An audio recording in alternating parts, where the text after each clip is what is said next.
Verse 21 tells us, on top of the wall she cries out. And it is God's love. And today the church must add our voice to the voices of wisdom. The church must add its voice to the voice of wisdom today in our country. We cannot say because there's so much fear and trembling, we dare not speak what is true and what is right.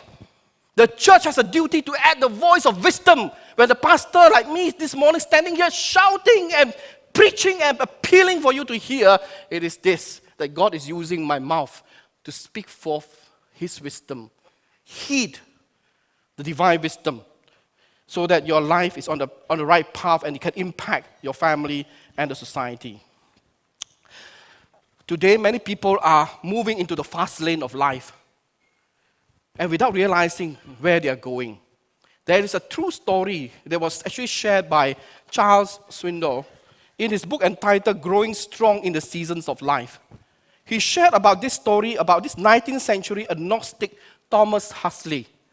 Yeah, if you go to the Google, Thomas Huxley, you will know that he exists in the 19th century. And he is the one who promoted Darwinism and humanism in his attack on Christianity. He is the first one that coined the word agnostic. He described himself as agnostic. He doesn't believe in God. He don't believe. He doesn't know whether God exists or not. It doesn't bother him. And in fact, he believed in Darwinism. That there is no God, maybe. Probably we came from evolution. By chance that happened.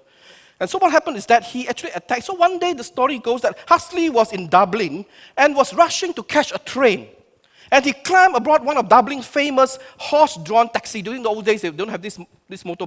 They use horse-drawn taxi. So he climbed on it in hurry.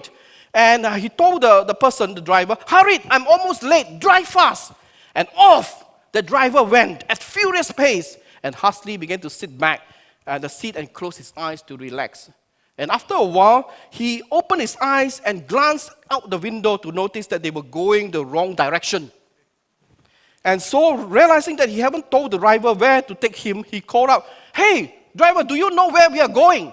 And the driver shouted back, no, Your Honor, but I am driving very fast. Today, that's what happened to many people's life. They drive so fast in the fast lane. There's so much business opportunity that people help into it.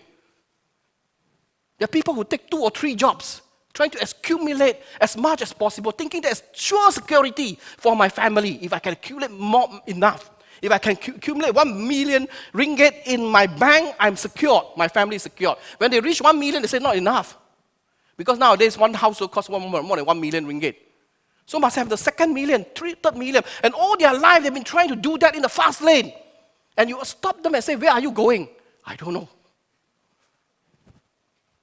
And that is the point that wisdom is saying. Don't be caught. Don't be deceived. Some people pursue education as the end by itself. They get degree after degree. I'm not saying pursuing education is wrong. But I'm saying that sometimes we have lost direction. We got into a fast lane and caught into the rat race without realizing where we are going. All we know is that we are going very fast. We have to go fast. And you ask them, where are you going? I don't know. If tomorrow, let's say, the Lord say, thou shalt return to me, where will you be? Do you know where will you be? Thomas Huxley do not know where he will be. He don't know. He's a smart person. He's a biologist. He's a very intelligent man. But he don't know where he will be. You and I know. I know where I will be when my last breath expired on earth. I will be in the presence of God. This is the promise of God to all of us. Friends, it is important for us to realize this truth. And that's why wisdom is crying out. The scripture used the extreme word, crying out, crying out. Hear, pay attention.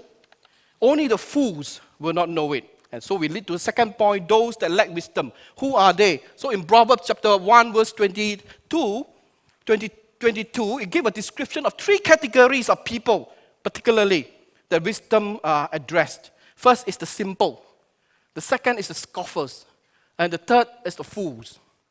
And let me define what it is in the Bible, because it's slightly different definition from our world understanding. The simple are those who believe most anything and examine very little. They don't bother to examine everything. Everything you say, they believe.